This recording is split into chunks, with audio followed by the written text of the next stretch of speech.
Good evening everyone. Audio को बता दीजिएगा।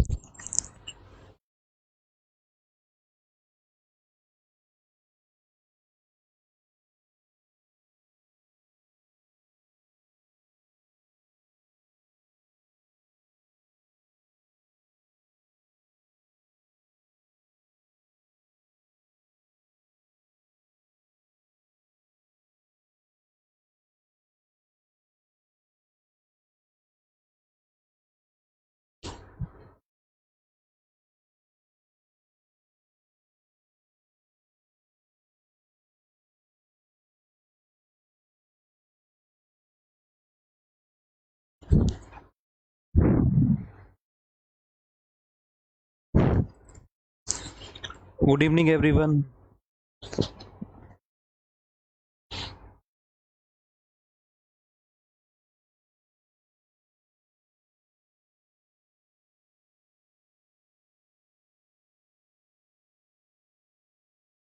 बाकी सारे स्टूडेंट ज्वाइन कर लें, उसके बाद हम स्टार्ट करते हैं। ये हमारा पीवाईक्यू का सेशन है जिसमें हम पीवाईक्यू के क्वेश्चन डिस्कस करते हैं। हमारा प्राइमरली फोकस इस बात पे रहता है कि आप लोगों को एक गाइडेंस मिल सके। Good evening Avi ji. Good evening Julie ji. Good evening Nang ji. तो चलिए स्टार्ट करते हैं आज का lecture. Good good very good evening Amina ji. तो आप सब लोग जानते हैं मेरा नाम है पवन कंबोज। मैं history, environment and current affairs की क्लासेस लेता हूँ। कोई भी डाउट हो, कोई भी क्वेरी हो, आप सबके पास मेरा नंबर है। ये मेरा नंबर है जहां से आप पूछ सकते हैं। एंड ये आपको स्क्रीन पे दिख रहे हैं मेरे क्रेडेंशियल्स।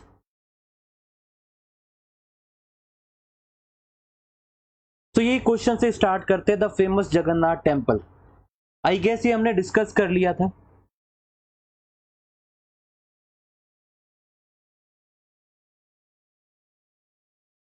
बताइए जगन्नाथ टेम्पल कहाँ है?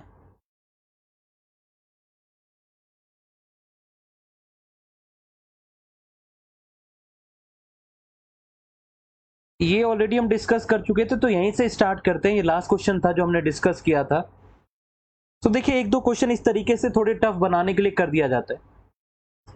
इस टाइप के क्वेश्चन किस लिए रखे जाते हैं? ताकि थोड़ा सा पेपर का लेवल मेंटेन रहे। नॉर्मली ये सारी चीजें बच्चों को पता नहीं होती हैं।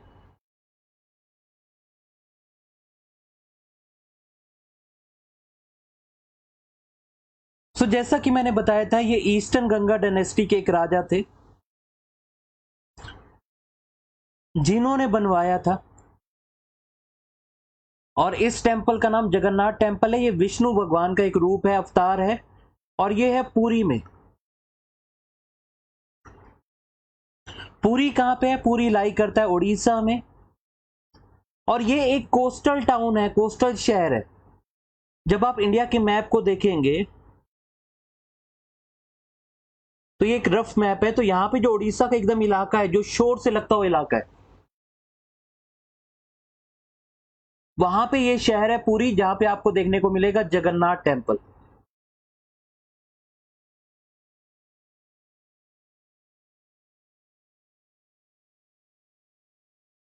एक और बहुत फेमस मॉन्यूमेंट है जो कि ईस्टर्न गंगास ने बनवाई है, जिसका नाम आप लोग याद रखिएगा। देखिए, कुछ इंपॉर्टेंट मॉन्यूमेंट्स होती हैं जो पूरी इंडिया के लिए होती हैं। जैसे कि मैं बोलूं ताजमहल इंपॉर्टेंट है, तो इंपॉर्टेंट है पूरी इंडिया के लिए। मैं रेड फोर्ट बोलूं तो रेड फोर्ट पूरे इंडिया के लिए इंपॉर्टेंट है। तो कुछ इंपॉर्टेंट मॉन्यूमेंट्स में एक आता है sun temple. Sun temple of Konark, वो भी ईस्टर्न गंगा ने ही बनवाया है।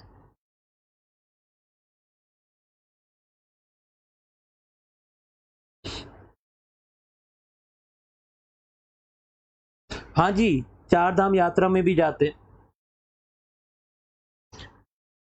ठीक है, तो कुछ साइट्स इंपॉर्टेंट होते हैं जिनका नाम आपको पता होना चाहिए।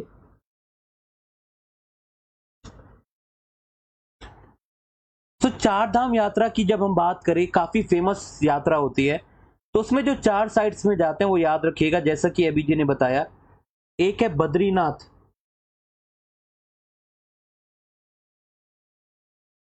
एक है रामेश्वरम,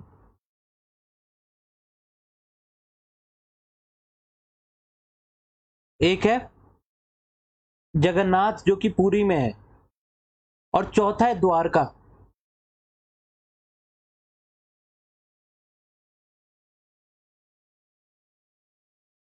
तो ये याद रखिएगा, ये जो चार धाम की यात्रा में कहते हैं ना, एक कॉन्सेप्ट है कि जो भी बड़े बुजुर्ग होते हैं उनका ये कहते हैं कि अब हमारा रिटायरमेंट हो गया, अब हमको चार धाम की यात्रा में जाना है।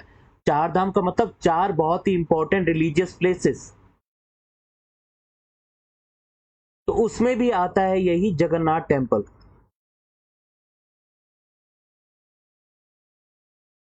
इतना क्लियर है, यस और नो?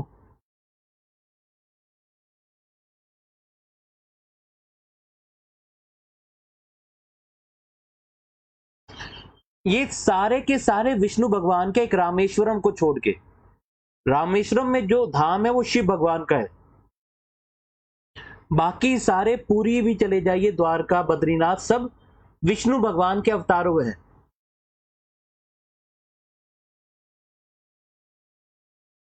एक छोटा चार धाम यात्रा भी होती है जो कि उत्तराखंड में मनाई जाती है, जिसमें आता है गंगोत्री, यमुनोत्री, केदारनाथ, और एक और साइट आती है। आप में से कोई गैस करेगा?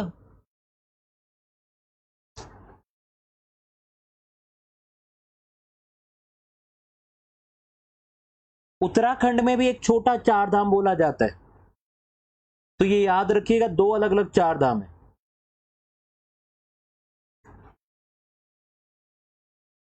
वो चौथा है बद्रीनाथ, परफेक्ट। तो ये चारों उत्तराखंड का छोटा चार धाम है, और एक देश वाला चार धाम है जो मैंने बताया। जी फॉर गंगोत्री, जहां से गंगा स्टार्ट होती है। वाई फॉर यमुनोत्री,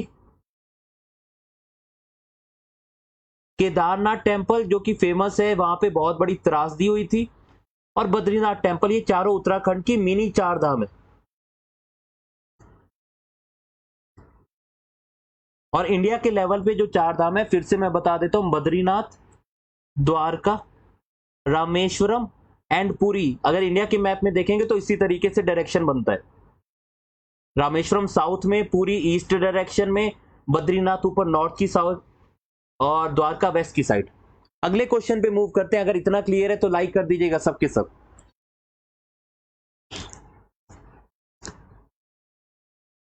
तो दोनों में कंफ्यूज मत होना है, एक मिनी धाम है और एक बड़ा चार धाम है।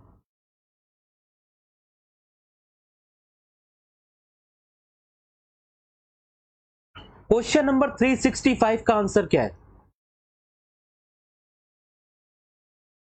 अब देखिए, सवाल आया है एयरपोर्ट के ऊपर।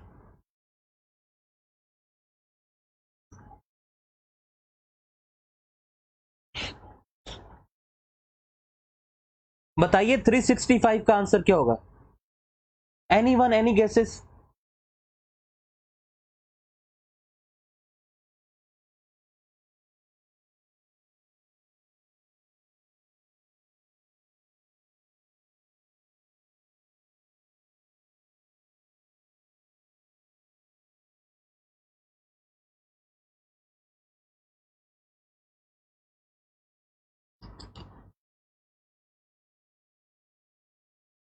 सो आप सबको ऑप्शन दिख रहे होंगे।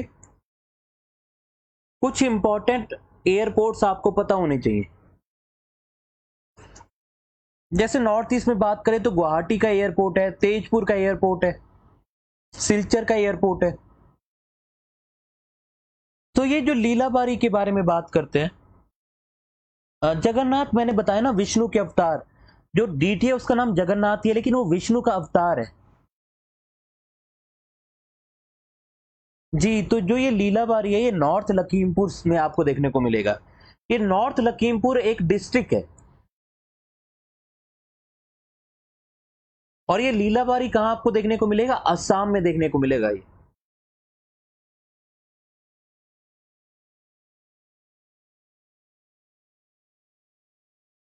तो ये तो आपको पता ही है, इस एयरपोर्ट की लोकेशन ही वही है, नॉर्थ लखीमपुर। तो इसीलिए ये परफेक्ट आंसर है इसका, ऑप्शन नंबर बी। ये ऐसी चीज है जो हमको नॉर्मल अवेयरनेस में पता होनी चाहिए।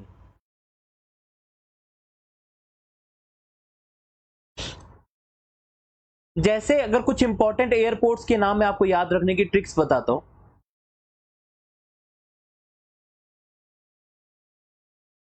दिल्ली में आपको मिलेगा इंदिरा गांधी।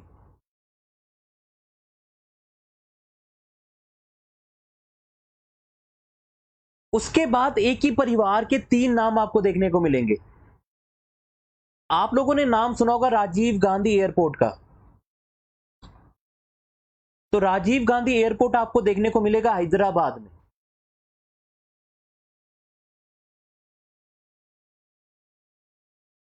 देन आते हैं इंदिरा गांधी के फादर साहब के ऊपर, जवाहरलाल नेहरू एयरपोर्ट।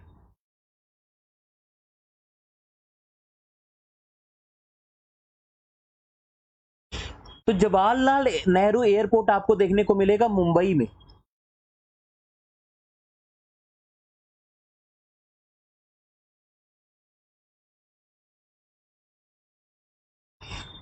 आप ये सोचिए, देखिए एक ही परिवार के तीनों लोगों के नाम है, दिल्ली, मुंबई, हैदराबाद। दिल्ली में इंदिरा गांधी, राजीव गांधी हैदराबाद, और मुंबई में जवाहरलाल नेहरू एयरपोर्ट, एक ही परिवार। और तीनों बहुत बड़े इंपॉर्टेंट हमारे यहाँ के एयरपोर्ट्स है। तो कभी भी याद रखने के लिए आपको ये याद रख सकते हैं।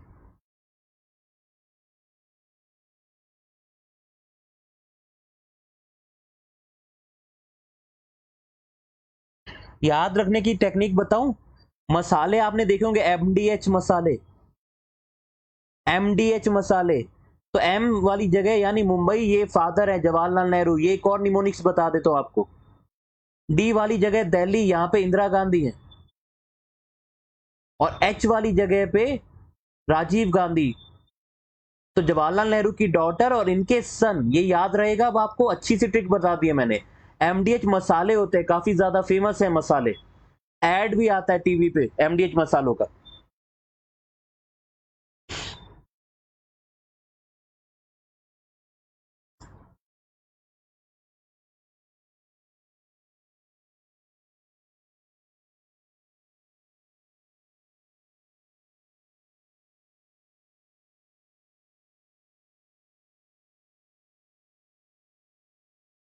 वो भी वहीं पे है।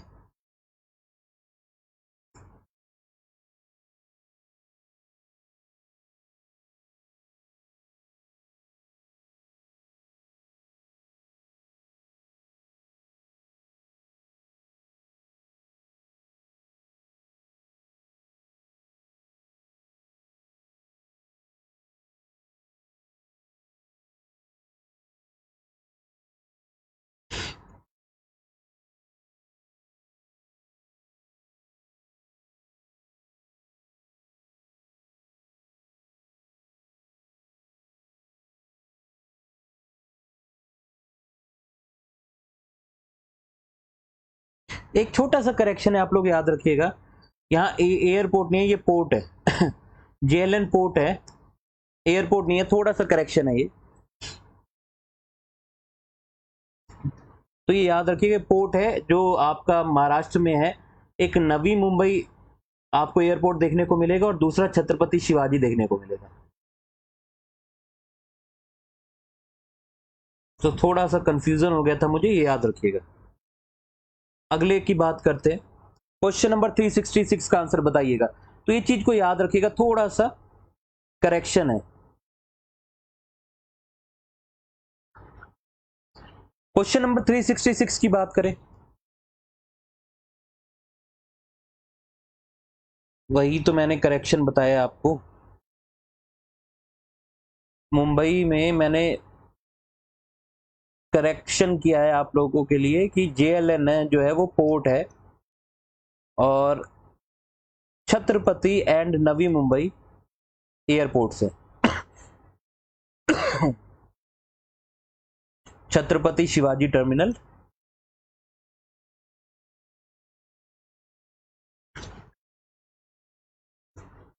ठीक है, तो ये करेक्शन है, थोड़ा सा मिस्टेक हो गया था मेरे को, तो इसको आप लोग देख लीजिएगा एक बार दोबारा से। अगले क्वेश्चन की बात करते हैं, क्वेश्चन नंबर 366 की। ह्यूमन एरर समझ के उसको याद रखिएगा।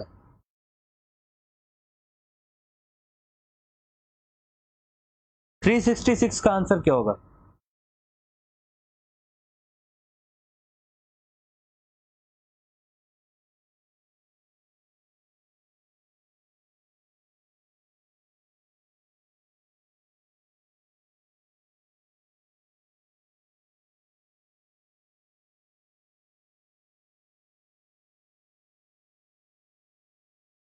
कई बार हम लोगों से भी थोड़ा सा कंफ्यूजन में एरर हो जाते हैं, तो वही एरर था। अच्छा है आप लोगों ने रिमाइंड करा दिया, तो वो करेक्शन कर लीजिएगा। तो 366 की बात करें, आंसर है ए, तेजपुर।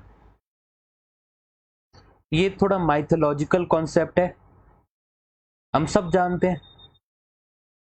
तो किंग बानासुरा से जो शहर एसोसिएटेड है उसका नाम है तेजपुर।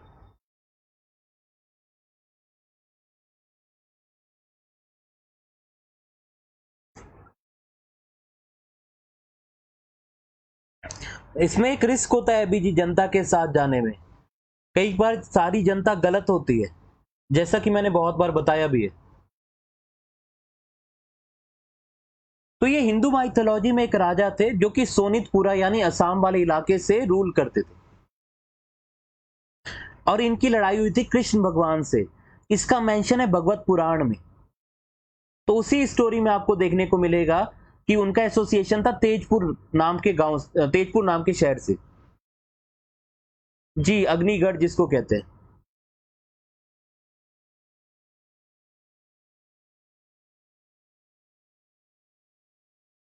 जी हाँ, एक तरीके के असुर है माइथोलॉजी में, बहुत बड़े असुर थे, माइटी असुर थे।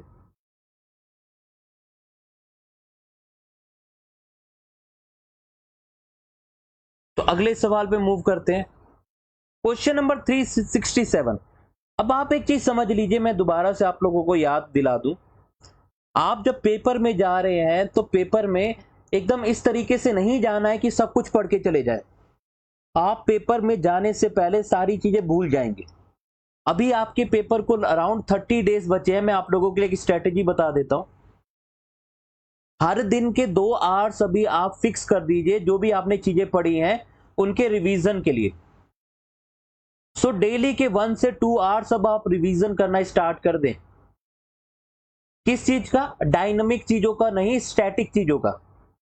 स्टैटिक चीजों में क्या आती है? नेशनल पार्क्स आ गए, पोर्ट्स आ गए, एयरपोर्ट्स आ गए, यूनिवर्स आ गया,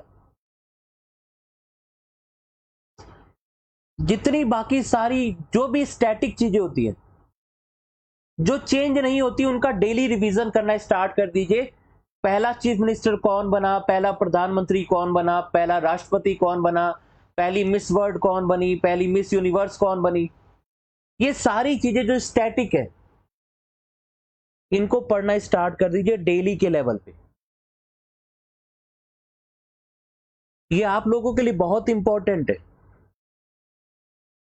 हमेशा याद रखिएगा, अगर आप 20 पेजेस पढ़ रहे हैं और उसकी जगह 40 पेजेस पढ़ रहे हैं और 20 वाले पेजेस का आपने 3 बार रिवीजन किया है, तो ये हमेशा बेटर रहेगा। लिमिटेड अगर पढ़ सकते हैं लिमिटेड पढ़िए, लेकिन उसका रिवीजन ज्यादा करिए। तो अभी से ही रिवीजन करिए, ये मत सोचिएगा कि आखिरी के 7 दिन रिवीजन करेंगे।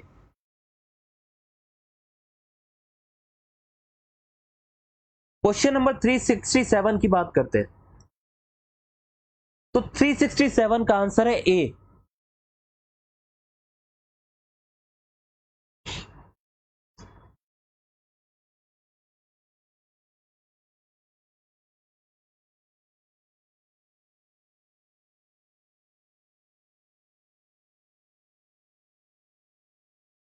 ठीक है, इसका आंसर है ए। अब ये सारी चीजें कल्चर का पार्ट है, आप सब लोगों सुनते आए हैं ये सारी चीजें।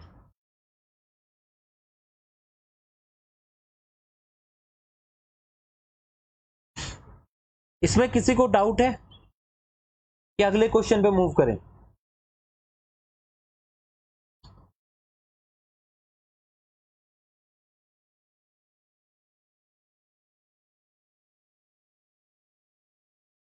तो जो भी रिलीजियस एक्टिविटीज होती हैं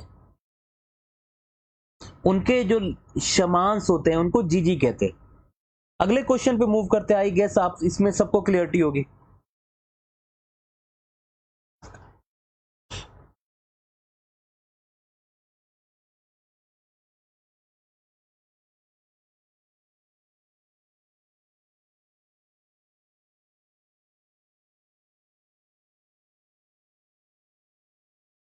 ठीक है। देखिए, हमेशा आप एक चीज याद रखिएगा, आप लोगों के कल्चर ट्रेडिशन से 5-10 सवाल जरूर बनेंगे।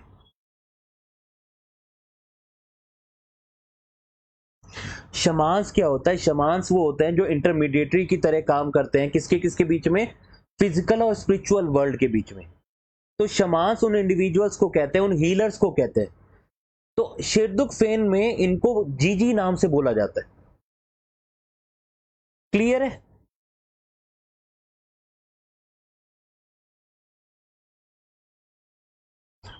यानी ये वो इंटरमीडिएटरीज हैं जो कि फिजिकल और स्पिरिचुअल वर्ल्ड के बीच में लाई करते हैं, और इनको हम जीजी बोलते हैं इन शेरदुक फेन। जो शेरदुक फेन की जो कम्युनिटी है, जो लोग फॉलो है, वो इस नाम से यूज करते हैं। बस इतना है आप लोगों के लिए समझने के लिए।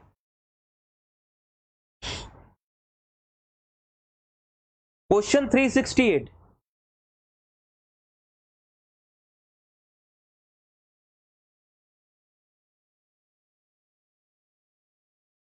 देखिए, मैं रिवीजन, ये रिवीजन ही चल रहा है अभी आपका, इसमें हम कुछ नया नहीं पढ़ रहे।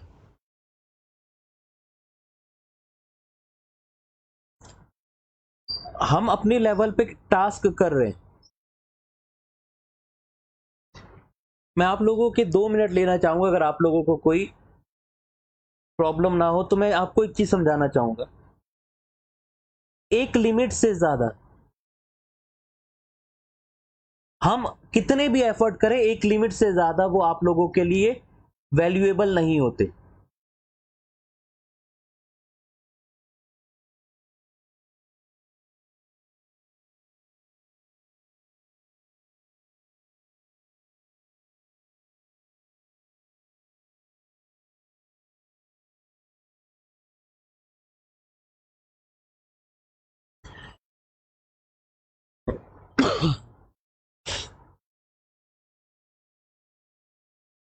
देखिए, 366 के आंसर में जो मैंने रिसर्च किया था, तो उसमें आपका, सॉरी, 368 क्वेश्चन के आंसर में जो मैंने ऑप्शन देखा था वो ऑप्शन डी था, जितनी मैंने रिसर्च की है। अब आप लोग ए ऑप्शन क्यों कह रहे हैं इसका मेरे को आइडिया नहीं है।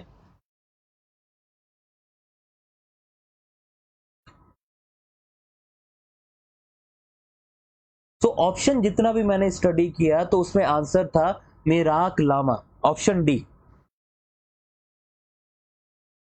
तो इसका ऑप्शन डी मैंने देखा है, जहां पे भी देखा है। ये 1680 से लेके 1681 में स्टैब्लिश किया गया था बाय मेराक लामा जी। तो 80, ये आप याद रखिएगा, 1680 से लेके, सॉरी, 1860 से लेके 1861 तक। तो इसका आंसर ए नहीं है, इसका आंसर डी है, क्योंकि ये फाउंडेड बाय हुम है। तो किसने फाउंड किया है, यहां पे ये डायरेक्ट क्वेश्चन है।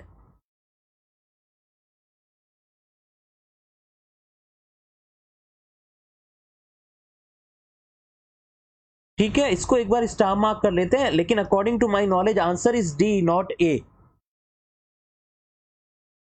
देखिए, फाउंड किसने किया और किसके टाइम पे हुआ, दोनों अलग अलग चीजें। Who founded and during which lama time period, दोनों अलग अलग क्वेश्चन है।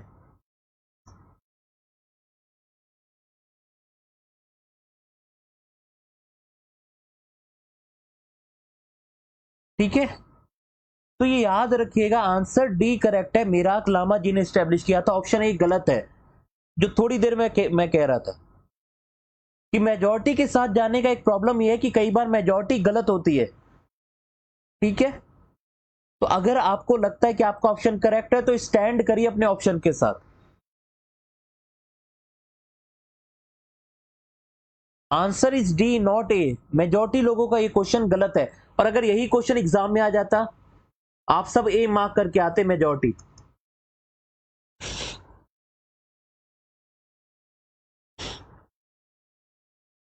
अगले क्वेश्चन पे मूव करें, यस और नो।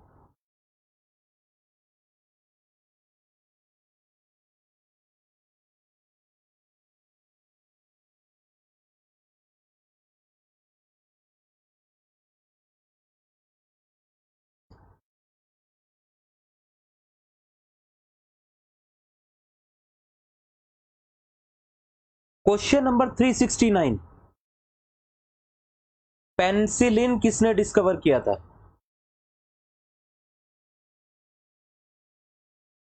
फिर देखिए मेडिसिन से रिलेटेड सवाल आ गया। क्वेश्चन को डिस्कस करने से पहले जो मैं इंपॉर्टेंट चीज डिस्कस करना चाह रहा था आप लोगों के साथ,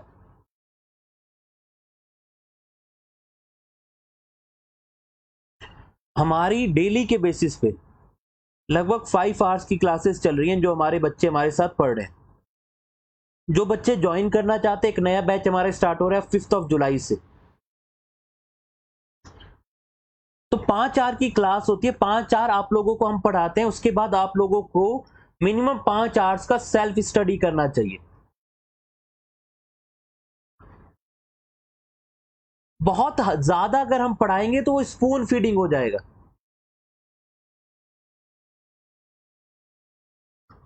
जिसको हम अवॉइड करना चाहते हैं एज एन इंस्टीट्यूशन। हम आप लोगों को स्पून फीड करके नहीं दे सकते। आप समझिए एक चीज,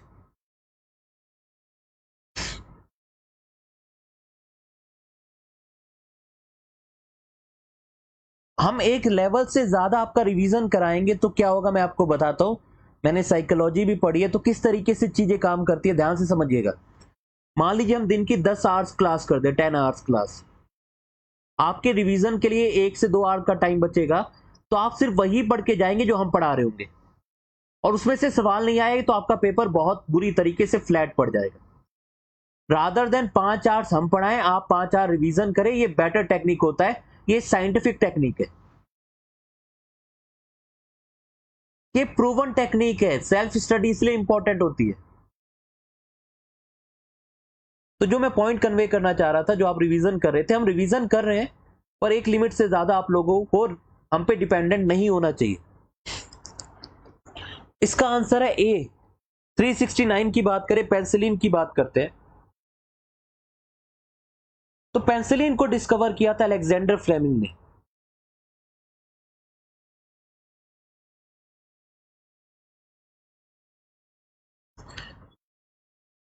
ठीक है, ये बहुत सारे इंफेक्शन को ट्रीट करती है। ये एक एंटीबायोटिक है और बहुत अलग अलग जगह इस्तेमाल की जाती है। ये पाउडर टाइप का होता है, इसको ग्लूकोज के साथ मिक्स करके इंजेक्शन लिए जाते हैं, इसकी टैबलेट ली जाती है। ईयर इन्फेक्शन हो गया, थ्रोट इन्फेक्शन हो गया, मल्टीपल इन्फेक्शन के लिए इस्तेमाल किया जाता है। तो पेंसिलिन बहुत इंपॉर्टेंट दवाई थी उस एरा की, जिसका यूज मल्टीपल टाइप के इन्फेक्शन को क्योर करने के लिए इस्तेमाल किया जाता है। तो ये याद रखिएगा, पेंसिलिन बहुत इंपॉर्टेंट है और यहां से मल्टीपल टाइम सवाल बने।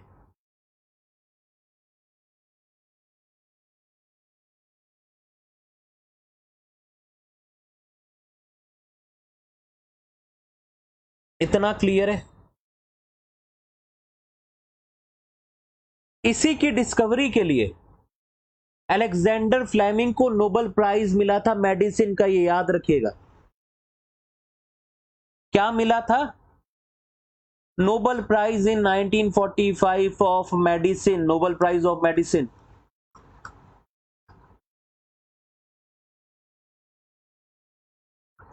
जिसको फिजियोलॉजी भी कहते हैं। अब आप लोगों से मेरा एक सवाल है, कितनी ब्रांचेस में नोबेल प्राइज दिया जाता है? ये आप लोगों के लिए ओपन क्वेश्चन है, आप सब लोग आंसर दीजिए, कितनी ब्रांचेस में, how many branches, Nobel prize कितनी ब्रांचेस में दिया जाता है?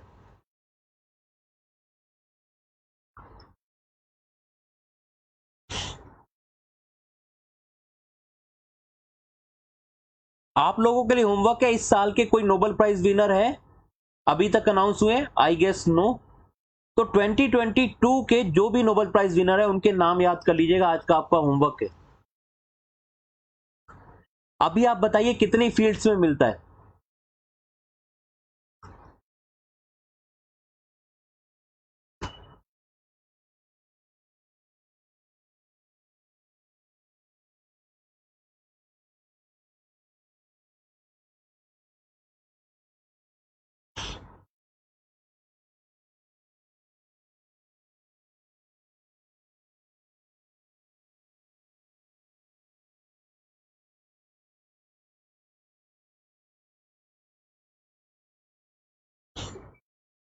5 फील्ड में मिलता है, ये याद रखिएगा। 5 फील्ड में याद रखिएगा। याद रखने का तरीका बड़ा सिंपल है। देखिए पीसीएम में तो मिलता ही मिलता है। पी मतलब फिजिक्स, सी मतलब केमिस्ट्री, एंड यहां पे एम का मतलब है मेडिसिन। फिर मिलता है लिटरेचर में, एंड पांचवा है पीस में। ये मिलते हैं एल्फ्रेड नोबल के नाम से, जिसने डायनामाइट को बनाया था। और डायनामाइट बनाने के बाद उसके मन में एक ख्याल आया कि मेरे मरने के बाद लोग मुझे याद रखेंगे नहीं, एल्फ्रेड नोबल नाम था उसका। तो उसने एक ट्रस्ट बनवाया और उसका काम यह था कि जो भी लोग दुनिया में ह्यूमैनिटी को बचाने के लिए कुछ इंपॉर्टेंट काम करते हैं उनको अवार्ड किया जाए। तब से अनाउंस हुआ कि नोबेल प्राइज मिलेंगे।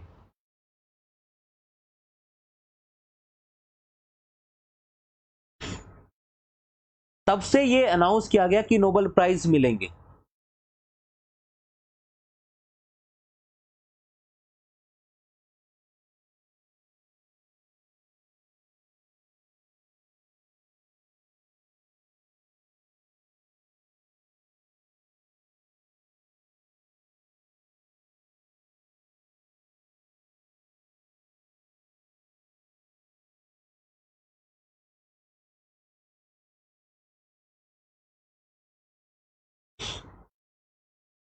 देखिए जो इकोनॉमिक्स की बात कर रहे हैं, जो मैं अभी तक बता रहा था, ये ओरिजिनल था।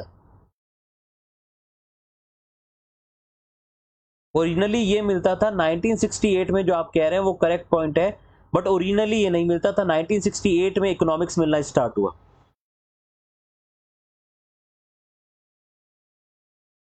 तो ये 1968 में स्टार्ट हुआ इकोनॉमिक्स का मिलना। मैं अभी सिर्फ अल्फ्रेड नोबल के बारे में इंफॉर्मेशन बता रहा था। उसी के नाम से 5 टॉपिक पे मिलता था, छठे पे बाद में स्टार्ट हुआ। ये एक्स्ट्रा इंफॉर्मेशन आप लोगों के लिए मैं ऐड करने वाला था इसके पॉइंट के बाद, जब आपको ये क्लियर होता। तो ये 6 चीजों में मिलता है।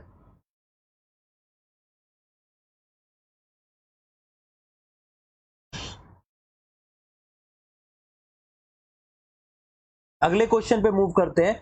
तो यहां पे मैंने आपको बहुत इंपॉर्टेंट फैक्ट बता दिए नोबेल प्राइज के बारे में। क्वेश्चन नंबर 370 का आंसर बताइए। 370 का आंसर क्या है?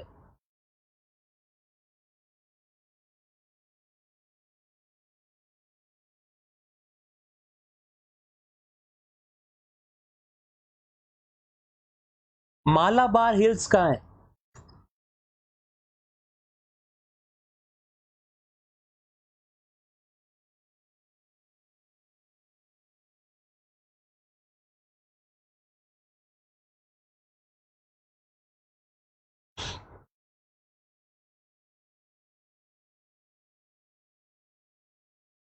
ये वाला क्वेश्चन मेरा फेवरेट क्वेश्चन है, क्योंकि मुझे पता है इसमें आप लोग मल्टीपल लोग गलत करेंगे।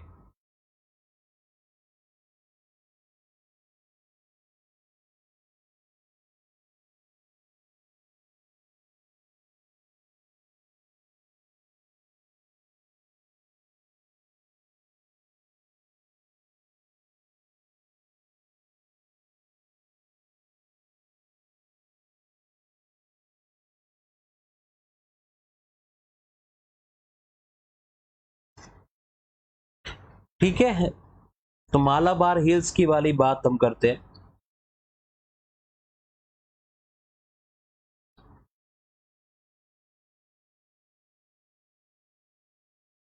तो मालाबार हिल्स आपको देखने को मिलेगी मुंबई में, साउथ मुंबई। तो जो ऑप्शन, जो ऐसे क्वेश्चन होते हैं जिसमें कोई ए बोले, कोई बी बोले, कोई सी बोले, कोई डी बोले, ऐसे क्वेश्चन एग्जामिनर के फेवरेट क्वेश्चन होते हैं।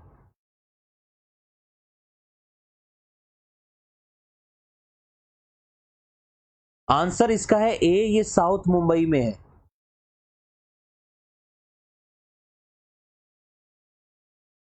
मालाबार हिल्स कहां है?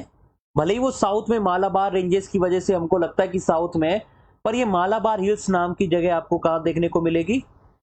ये आपको देखने को मिलेगी साउथ बॉम्बे में।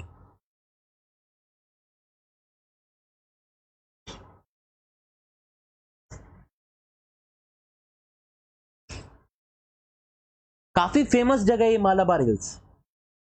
तो जितने भी बड़े बड़े जो टाइकून्स हैं ना, पैसे वाले लोग, जैसे गोजरेज हो गया, साइरस बरूचा हो गया, राधा कृष्ण दमानी हो गया, ये सबके परिवार के घर यहीं पे हैं। जिंदल फैमिली हो गई, सांघवी फैमिली हो गई, ये सारे लोग यहीं पे रहते हैं। सबसे महंगा इलाका है मुंबई का, वन ऑफ द महंगा इलाका। पूरे मुंबई का नहीं, पूरी दुनिया के 10 महंगे इलाकों में से एक है मालाबार हिल्स। तो जितने भी अमीर लोग हैं, जैसे हम सपने देखते हैं ना,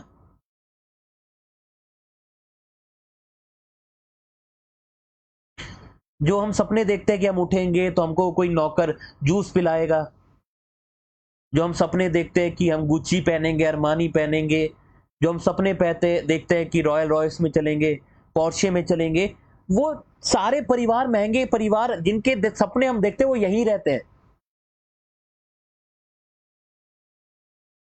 तो दुनिया की 10 महंगी लोकेलिटीज में से ये इलाका, ये याद रखिएगा, मालाबार हिल्स।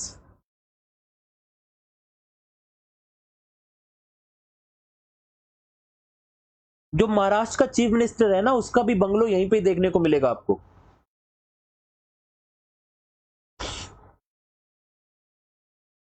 ठीक है, यहीं पे आप, बहुत महंगा इलाका है, जाना ही अलाउड नहीं होता। Question number 371। अब ये हलवा क्वेश्चन है। क्वेश्चन का लेवल थोड़ा, पेपर का लेवल टफ हो रहा था, एग्जामिनर ने कहा बच्चों के लिए थोड़े इजी क्वेश्चन दे देते हैं, तो क्वेश्चन इजी आ गया। लाइक करते चलिएगा आप, ये एडिशनल जो इंफॉर्मेशन देता हूं उसके लिए आप लाइक करना बनता है आप लोगों का।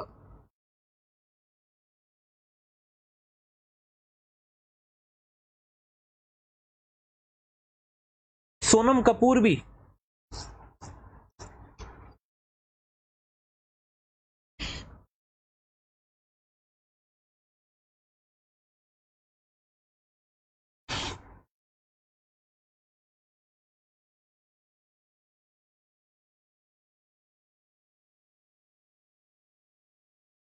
अब ये लड्डू क्वेश्चन है, हलवा क्वेश्चन है। इस क्वेश्चन को आप पढ़ेंगे तभी आपको समझ में आ जाना चाहिए। देखिए, फॉरवर्ड डिसीज क्या होता है हमको नहीं पता। कम्युनिकेशन डिसीज ये क्या चीज है, कि कैसे कम्युनिकेशन होता है? नॉन कम्युनिकेबल, जो कम्युनिकेट ही नहीं हो सकती। Option number B, communicable diseases, वो डिसीजेज जो एक से दूसरी जगह पहुंच सकती है। फॉरवर्ड तो डिसीजेज में व्हाट्सएप के मैसेज को फॉरवर्ड करने को डिसीज बोल सकते हैं, कि हम एक जगह से दूसरी जगह फॉरवर्ड कर दें।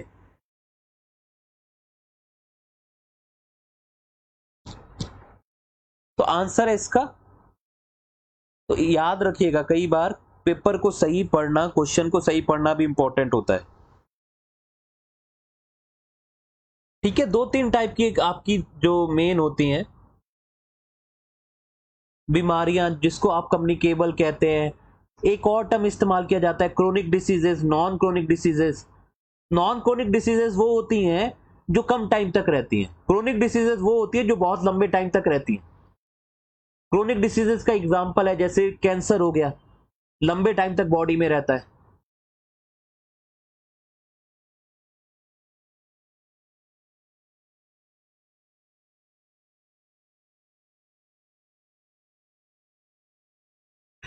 ठीक है, तो ये सारी चीजें याद रखिएगा। टीबी हो गया, एड्स हो गया। क्वेश्चन नंबर 372, फिर से आसान क्वेश्चन, हलवा क्वेश्चन फिर से आ गया है।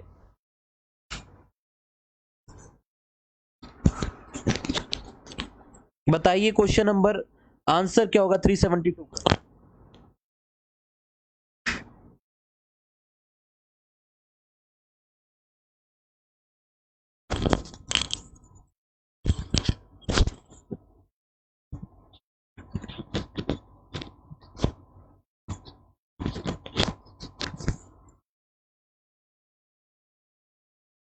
क्वेश्चन नंबर 372 का आंसर आप लोग बताएंगे जल्दी से।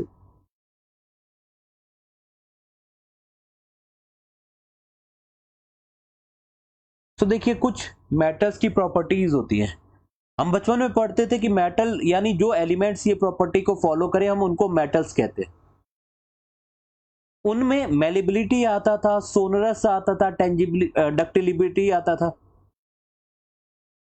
तो इन सारी प्रॉपर्टी के बारे में आपको पता होना चाहिए। इसका आंसर है बी, डक्टिलिटी। पर सवाल बनता है कि मेलेबिलिटी क्या होता है? बताइए मेलेबिलिटी क्या होता है और सोनोरस क्या होता है?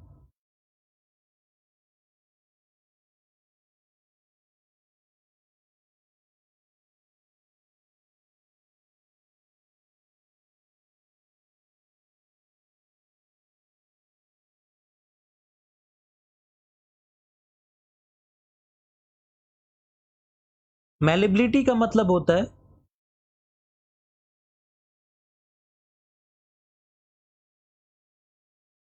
जब आप हथौड़े से पीट पीट के किसी चीज का शेप चेंज कर सके। तो हथौड़े और हैमर से पीट पीट के जब शेप चेंज कर सकते हैं उसको क्या कहते हैं? मेलेबिलिटी। अब सवाल आता है सोनोरस क्या है? सोनोरस क्या होता है? मेटल में क्या ये कोई प्रॉपर्टी होती है? सोनोरस का मतलब क्या होता है? जी, आप मेटल को पीटेंगे, गोल्ड को पीट के आप ऑर्नामेंट बनाते हैं, सिल्वर को पीट के ऑर्नामेंट बनाते हैं, ब्यूटीफुल आइटम बनाते हैं। पानी को पीट सकते हैं क्या? हवा को पीट सकते हैं? नहीं पीट सकते। सोनोरस, ये इंटरेस्टिंग है, बताइए सोनोरस।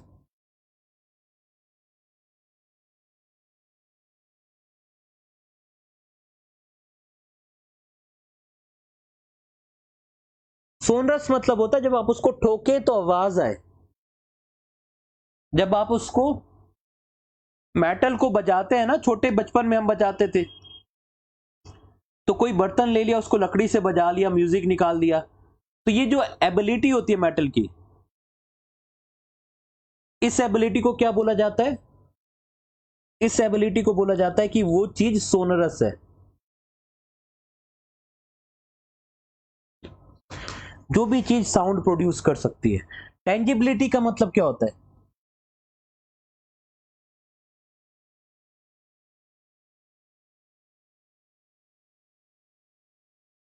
टेंजिबिलिटी का मतलब क्या होता है?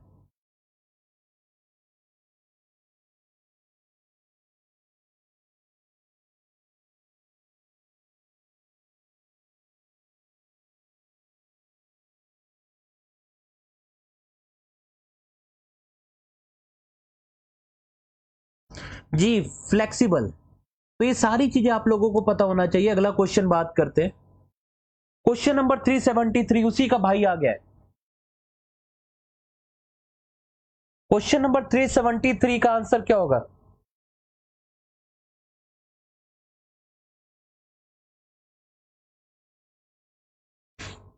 अब इसके ऑप्शन आप देखिए,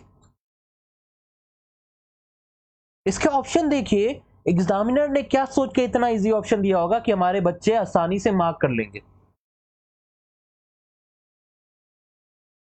डिसॉल्व हो जाना क्या होता है? एब्जॉर्ब हो जाना क्या होता है? फर्टिलिटी क्या होता है? अगर खाली आपको कुछ नहीं भी पता होगा तब भी आप इसको मार्क कर पाएंगे। तो ये हलवे क्वेश्चन से भी इजी क्वेश्चन हो गया, ये पकौड़ा क्वेश्चन है, या इसको समोसा क्वेश्चन कह सकते हैं। बारिश के मौसम में वैसे ही समोसे बहुत पसंद होते हैं हमको।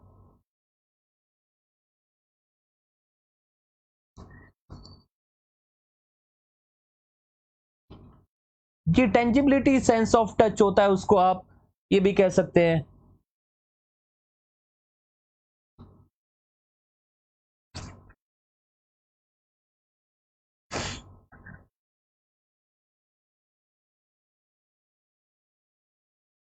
क्वेश्चन नंबर 374 बताइए। अब ये मैं ऑलरेडी बता चुका हूं, ये मैंने कुछ दिन पहले ही डिस्कस किया आपके नोट्स में।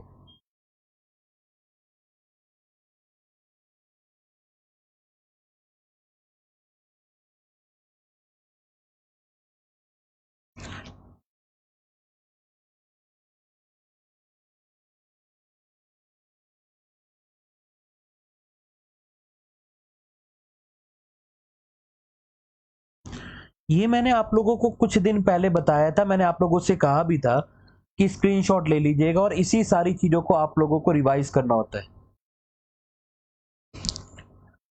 इन्हीं सब चीजों को आप लोगों को रिवाइज करना होता है। ठीक है, अगर आप लोगों को नहीं याद मैं किस चीज का मेंशन कर रहा हूं, तो ये रही स्क्रीन, आप स्क्रीनशॉट ले लीजिए। आप स्क्रीनशॉट तुरंत ले लीजिए अगर आप लोगों ने नहीं ले रखा है।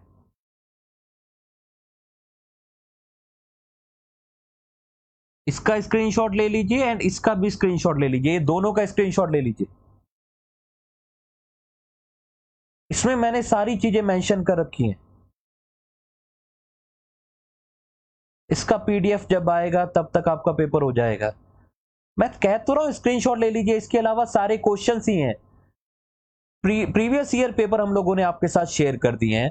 जो इंपॉर्टेंट चीजें मैं उसका स्क्रीनशॉट आपको बोल रहा हूं ले लीजिए। अब इसके अलावा क्या करेंगे पीडीएफ का, वही सारी चीजें, सेम चीजें। पीडीएफ बनने में टाइम लगता है, आप समझिए एक चीज, पीडीएफ को एडिट करने में टाइम लगता है। इसलिए मैं कहता हूं कि जो भी इंफॉर्मेशन इंपॉर्टेंट लगे स्क्रीनशॉट लेते जाइए। आपको इंफॉर्मेशन ही तो चाहिए ना अभी।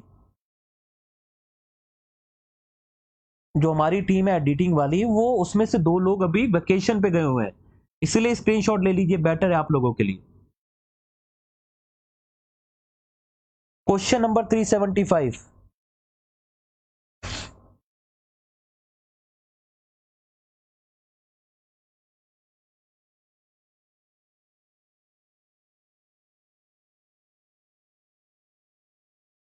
जी, जो है लिखते जाइए, जो स्क्रीनशॉट ले सकते हैं स्क्रीनशॉट लेते जाइए।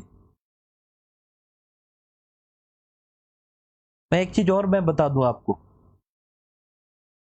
जो भी हमारी पीडीएफ्स है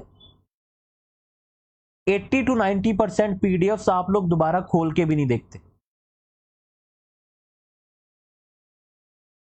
क्योंकि बहुत सारी पीडीएफ हम जब दे देते हैं तो जो टॉपिक पढ़ रहे होते हैं आप सिर्फ उसी को खोल के देखते हैं, बाकी सारी पीडीएफ फोन में खो जाएंगे, जैसा कि अभी आपने बताया।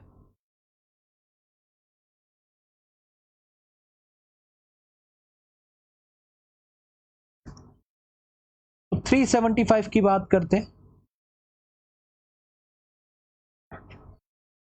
ये न्यूटन दादा अगर सेब को देख के नहीं सोचते तो बहुत सारी चीजें हमारी लाइफ में काफी बेटर हो गई होती।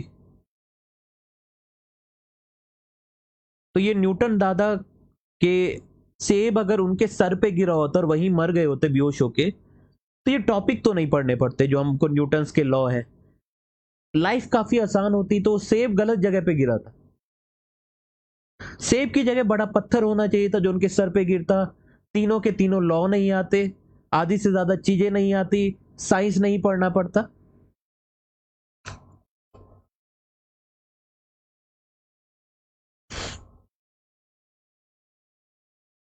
तो इसका आंसर है ग्रेविटेशनल फोर्स। न्यूटन के 3 नियम होते हैं। ठीक है, पहला कि कोई चीज रेस्ट में है तो रेस्ट में रहेगी, मोशन में है तो मोशन में रहेगी जब तक उसको एक्सटर्नल फोर्स नहीं मिले। दूसरा, force is directly proportional to acceleration, फिर एफ इक्वल्स टू एम में आता है। तीसरा आता है F every action has equal and opposite reaction. तो तीसरा वाला यहां पे भी लागू होगा, जितना आप लोग इस सीरीज को लाइक करेंगे उतना ही हमारी तरफ से एफर्ट आएगा। न्यूटन का तीसरा लॉ फॉलो होगा यहाँ पे।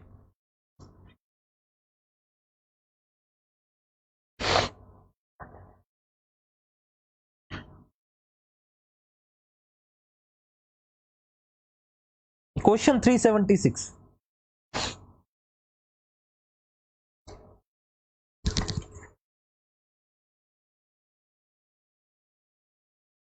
बताइए। फिर एक कल्चर से रिलेटेड क्वेश्चन है, ट्रेडिशन से रिलेटेड क्वेश्चन है, ट्राइब से रिलेटेड क्वेश्चन है।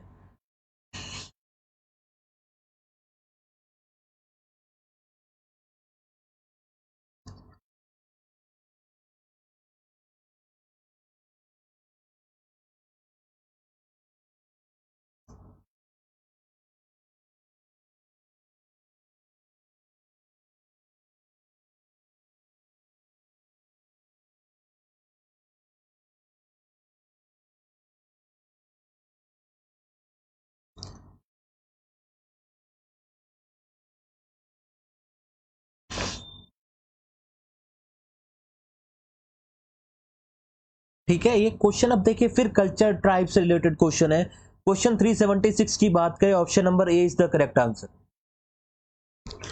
अब ये सब ट्राइब के ऊपर क्वेश्चन है, आंसर ए है।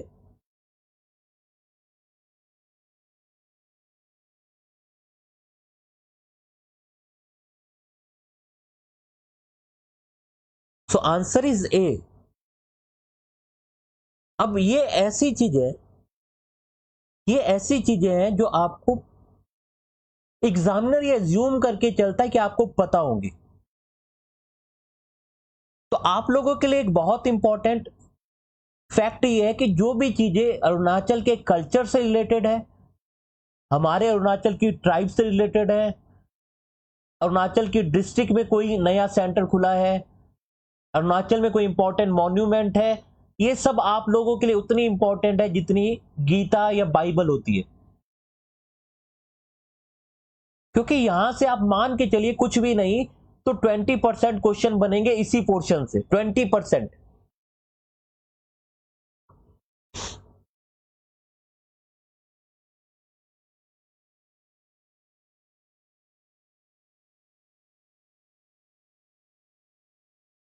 ठीक है, तो ये पॉइंट आप याद रखिएगा।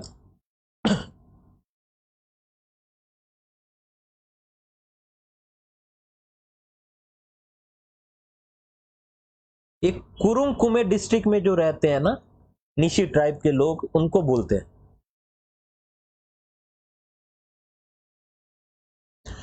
तो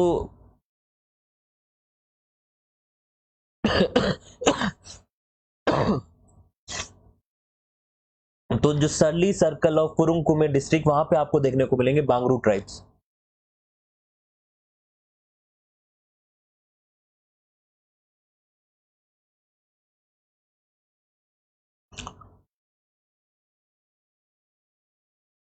सो आंसर इज ए। देखिए, जो लोग नया हमारा एपीएसएसबी का बैच ज्वाइन करना चाहते हैं तो आप लोगों के लिए एक इंपॉर्टेंट इंफॉर्मेशन, 5 जुलाई से हमारा एक ब्रांड न्यू बैच स्टार्ट हो रहा है। आप लोग कोई भी अगर ज्वाइन करना चाहते हो तो आप लोगों के लिए एक इंपॉर्टेंट नंबर है जो आप लोगों ने नोट कर लेना है, दैट इज 98631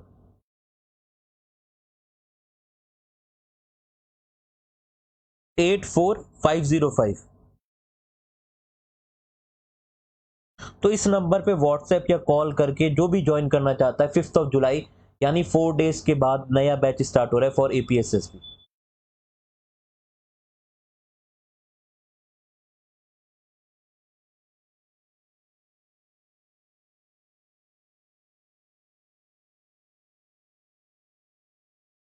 देखिए जी, तो अब जो ट्राइब्स वाले क्वेश्चन है, डोंट वरी, मैं इस पे इंफॉर्मेशन इकट्ठा करके एक सेपरेट क्लास लेने की कोशिश करूंगा ताकि आप लोगों की कंफ्यूजन दूर कर सकूं। ये सारी चीजों को पढ़ाने से पहले मुझे खुद भी समझना पड़ेगा, तो मैं चाहूंगा कि कुछ लोग आप में से वॉलेंटियर करें। तो मैं इस पे कोशिश करूंगा कि एक प्रॉपर डॉक्यूमेंट बना के आप लोगों को दे सकूं।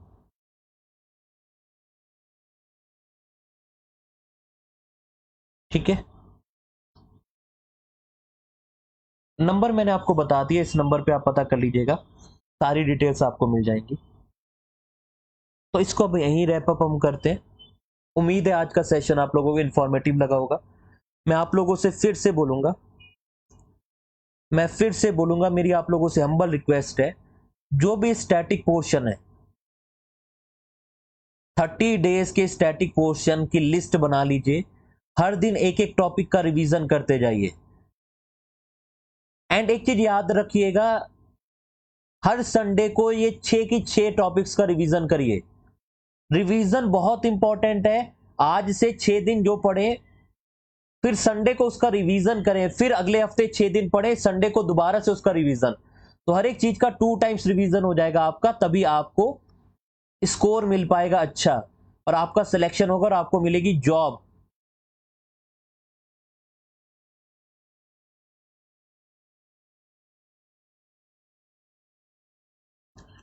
रिवीजन बहुत इंपॉर्टेंट है, नहीं करेंगे तो पछताएंगे। जो बच्चे 2 4 5 मार्क्स से रह जाते हैं ना, फिर बुरा लगता है, उनके लिए मेरी हम्बल रिक्वेस्ट है, एक बार ये करके देखिए, रिवाइज करके देखिए, सिलेक्शन नहीं होगा तो बताइएगा।